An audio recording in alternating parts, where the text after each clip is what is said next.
इसमें हमारे साथ हैं गोविंद मस्ताना जी, जो कि बहुजन कलाकार भी हैं और समाज सेवी भी हैं। आज यहाँ पे एक प्रोग्राम हो रहा था, कलाकार महोत्सव।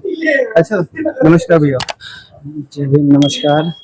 आपको यहाँ एक प्रोग्राम हो रहा है, कलाकार महोत्सव का क्या उद्देश्य था जो आपने ऐसा प्रोग्राम किया है? कलाकार महोत्सव का ये उद्देश्य था कि जो हम लोग संवैधानिक मूल्यों की मजबूती के लिए काम करते हैं। हमारा उद्देश्य ये था जो हम लोग कार्य करते हैं वो हमारे और जो साथी हैं कलाकार हैं कि वो अपने मूल्यों को समझ पाएं, संवैधानिक मूल्यों को समझ पाएं और संविधान क्या है, संविधान क्या बताता है।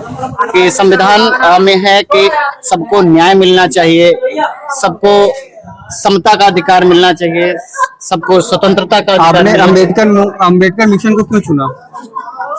हमने ये इसलिए चुना कि बाबा साहब की जो सोच थी कि सबको न्याय, समता, स्वतंत्रता और बंधुता मिले, और ये हमने सोचा कि कलाकारों में जो विभिन्न समुदाय से कलाकार आते हैं और सबके साथ एक भाईचारा बने और उनको एक मौका मिले कि जो नए कलाकार हैं वो भी, उनको भी एक मौका मिल सके कि वो भी आगे बढ़ सके। आपने आज प्रोग्राम जो किया है कलाकार महोत्सव, इससे क्या लगता है कि जो जनता में संदेश जाना चाहिए तो कैसे जाएगा? क्या मतलब इसका संदेश अच्छा होगा कि परिणाम बुरा होगा, कैसे क्या है? नहीं, हमने जो सोच के कलाकार महोत्सव का नाम दिया है कि जो विभिन्न कलाकार समुदाय से आते हैं सबको एक मौका मिल सके और संविधान के बारे में सब लोग जान सकें, समझ सकें कि संविधान हम लोगों को क्या देता है। और एक चीज और मैं बताना चाहता हूँ कि हमारे समाज में आजकल इतने अश्लील गाने चल रहे हैं जिनको हम परिवार के साथ सुन नहीं सकते हैं। हमने ये भी सोचा है कि जो हमारी पुरानी लोकगीत रहे हैं, जो अच्छे गीत होते हैं, जो संवैधानिक गीत हैं, वो समाज में फिर से आए और लोग उनको सुन सकें। माननीय साहब भी गांव-गांव जाकर संविधान के बारे में लोगों को जागरूक करते थे। क्या वो समय अब फिर वापस आ रहा है कि गांव-गांव हमें जाना पड़ेगा आप लोगों को जगाने के लिए? हाँ, बिल्कुल वो समय धीरे धीरे आ रहा है। सब लोग मतलब संविधान के बारे में जानने के लिए इच्छुक है और समझ रहे हैं, जान रहे हैं। हम लोग तो कलाकार हैं, अपने गीतों के माध्यम से लोगों के बीच में जाते हैं, संविधान के बारे में, संवैधानिक मूल्यों के बारे में बताते हैं उनको। तो लोग कहते हैं कि ये बड़ा अच्छा काम आप लोग कर रहे हैं, कि ये निरंतर चलता रहे। और जो आज हम लोग ये जिला स्तरीय जो कलाकार महोत्सव किए हैं, 5 जिलों से कलाकार इसमें शामिल हुए थे और पहली बार ये कार्यक्रम रहा है। हम लोग पहली बार इस अम्बेडकर नगर में किए हैं और जैसा भी रहा है फीडबैक मिलेगा। वैसे आपका नाम क्या? मेरा नाम जंग बहादुर, और वैसे मुझे गुड्डू के नाम से बुलाते हैं लोग। मैं इसमें कटेरी का प्रभारी हूँ बहुजन समाज पार्टी का।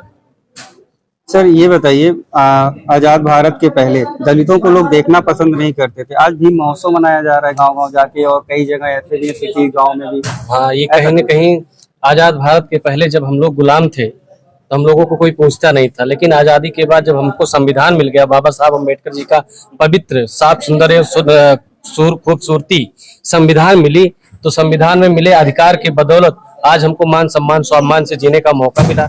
और जब मान सम्मान स्वाभिमान से जीने का मौका मिला और सुरक्षा मिली, जब सुरक्षा मिली तो हम लोग गांव-गांव जागरूक करने लगे। नहीं तो अगर इसके पहले हम आवाज उठाते थे तो हमारी आवाज को कुचल दिया जाता था। सर हमने देखा है कि सारी पार्टियां संविधान को लेकर एजेंडा फैला रही हैं, संविधान बचाओ, ये बचाओ। देखिए, सारी पार्टियां आज जो संविधान बचाने का जो एजेंडा ली है और बाबा साहब अम्बेडकर को मानने का काम करती हैं, यही जो लोग आज नाटकबाजी करते हैं, यही लोग कभी बाबा साहब को सदन में पहुंचने नहीं दिया और यही लोग संविधान की धज्जियां उड़ाते थे। बहुजन समाज पार्टी जब से स्थापना हुई, बाबा साहब के बनाए संविधान पर आधारित जितने भी नियम है उसको लागू भी किया था और लागू करके सरकार भी चलाई और सरकार चला करके गरीबों का मदद भी किया।